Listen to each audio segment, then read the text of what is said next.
Hello, welcome at We Like These Stories. Today's story was The Most Dangerous Game by Richard Connell. Okay, so let's start off there to the right. Against his hunting boots grew fainter and fainter. The pent-up air burst hotly from Rainsford's lungs. His first thought made him feel sick and numb. The general could follow a trail through the woods at night. He could follow an extremely difficult trail. He must have uncanny powers. Only by the merest chance had the Cossack failed to see his quarry. Rainsford's second thought was even more terrible. It sent a shudder of cold horror through his whole being. Why had the general smiled? Why had he turned back?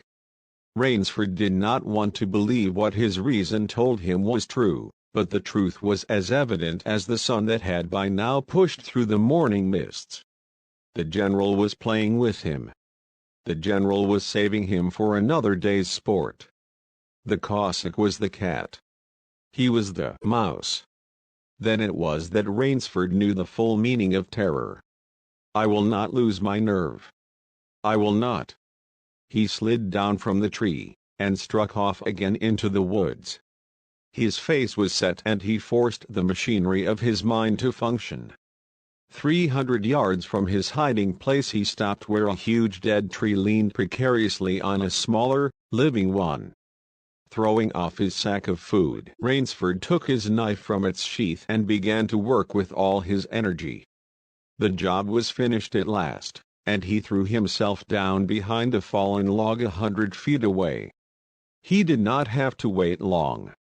The cat was coming again to play with the mouse. Following the trail with the sureness of a bloodhound came General Zaroff. Nothing escaped those searching black eyes, no crushed blade of grass, no bent twig, no mark, no matter how faint, in the moss. So intent was the Cossack on his stalking that he was upon the thing Rainsford had made before he saw it. His foot touched the protruding bough that was the trigger. Even as he touched it, the general sensed his danger and leaped back with the agility of an ape. But he was not quite quick enough. The dead tree, delicately adjusted to rest on the cut living one, crashed down and struck the general a glancing blow on the shoulder as it fell. But for his alertness, he must have been smashed beneath it. He staggered, but he did not fall. Nor did he drop his revolver. He stood there, rubbing his injured shoulder, and Rainsford, with fear again gripping his heart, heard the general's mocking laugh ring through the jungle. "Rainsford," called the general, "if you are within sound of my voice, as I suppose you are, let me congratulate you. Not many men know how to make a Malay man-catcher. Luckily for me, I too have hunted in Malacca. You are proving interesting, Mr. Rainsford. I am going now to have my wound dressed. It's only a slight one. But I shall be back. I shall be back." When the general, nursing his bruised shoulder, had gone, Rainsford took up his flight again. It was flight now, a desperate, hopeless flight, that carried him on for some hours. Dusk came, then darkness, and still he pressed on. The ground grew softer under his moccasins. The vegetation grew ranker, denser. Insects bit him savagely. Then, as he stepped forward, his foot sank into the ooze. He tried to wrench it back, but the moth sucked viciously at his foot as if it were a giant leech. With a violent effort, he tore his feet loose. He knew where he was now. Death Swamp and its quicksand. His hands were tight-closed as if his nerve were something tangible that someone in the darkness was trying to tear from his grip. The softness of the earth had given him an idea. He stepped back from the quicksand a dozen feet or so and, like some huge prehistoric beaver, he began to dig. Rainsford had dug himself in France when a second's delay meant death. That had been a placid pastime compared to his digging now. The pit grew deeper. When it was above his shoulders, he climbed out and from some hard saplings cut stakes and sharpened them to a fine point. These stakes he planted in the bottom of the pit with the points sticking up. With flying fingers he wove a rough carpet of weeds and branches, and with it he covered the mouth of the pit. Then, wet with sweat and aching with tiredness, he crouched behind the stump of a lightning-charred tree. He knew his pursuer was coming. He heard the padding sound of feet on the soft earth, and the night breeze brought him the perfume of the general's cigarette. It seemed to Rainsford that the general was coming with unusual swiftness. He was not feeling his way along, foot by foot. Rainsford, crouching there, could not see the general, nor could he see the pit. He lived a year in a minute. Then he felt an impulse to cry aloud with joy, for he heard the sharp crackle of the breaking branches as the cover of the pit gave way. He heard the sharp scream of pain as the pointed stakes found their mark.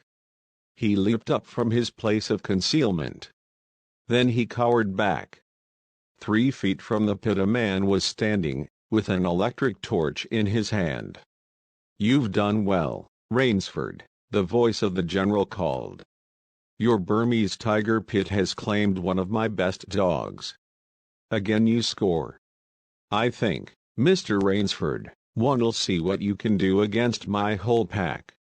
I'm going home for a rest now. Thank you for a most amusing evening." At daybreak Rainsford, lying near the swamp, was awakened by a sound that made him know that he had new things to learn about fear. It was a distant sound, faint and wavering, but he knew it. It was the baying of a pack of hounds. Rainsford knew he could do one of 2 things. He could stay where he was and wait. That was suicide. He could flee. That was postponing the inevitable.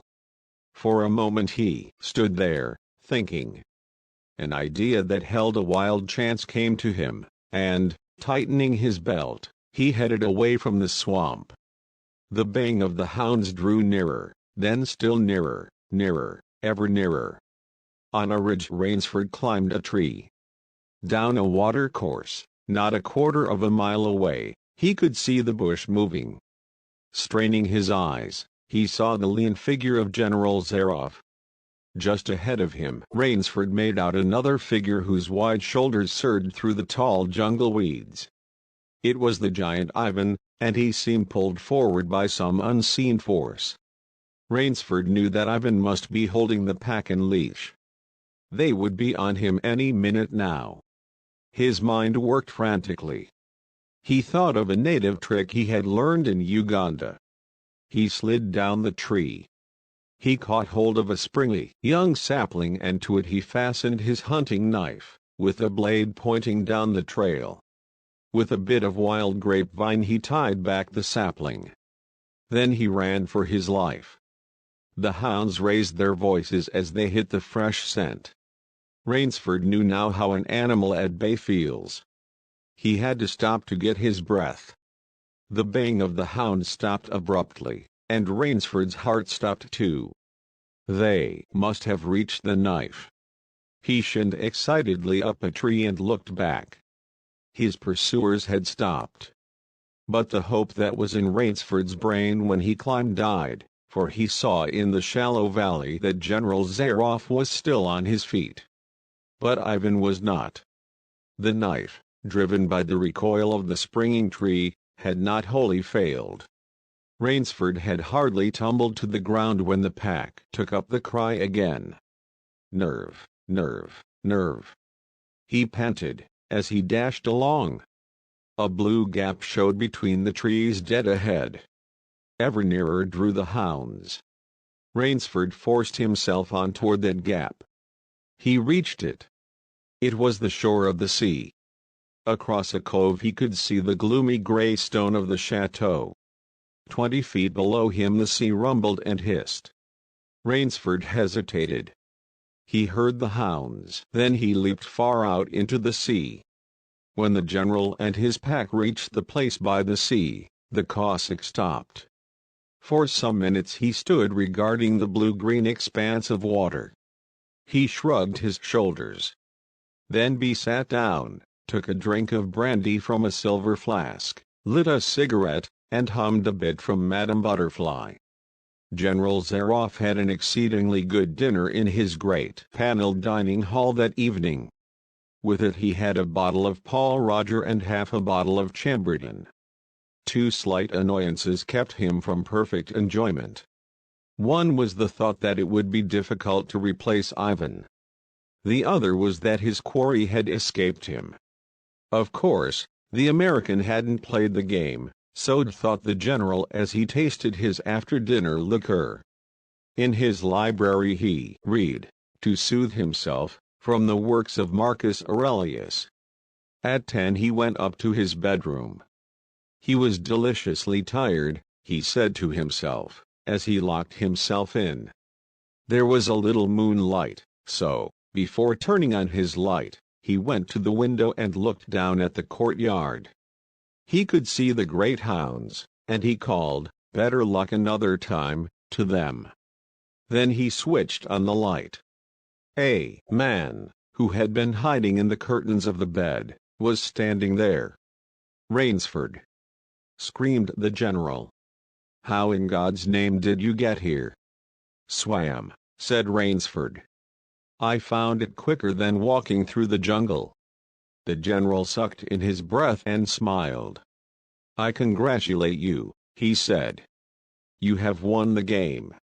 Rainsford did not smile.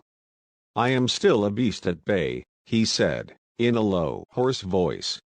"Get ready, General Zaroff." The general made one of his deepest bows. "I see," he said. "Splendid. One of us is to furnish a repast for the hounds. The other will sleep in this very excellent bed. On guard, Rainsford." He had never slept in a better bed, Rainsford decided.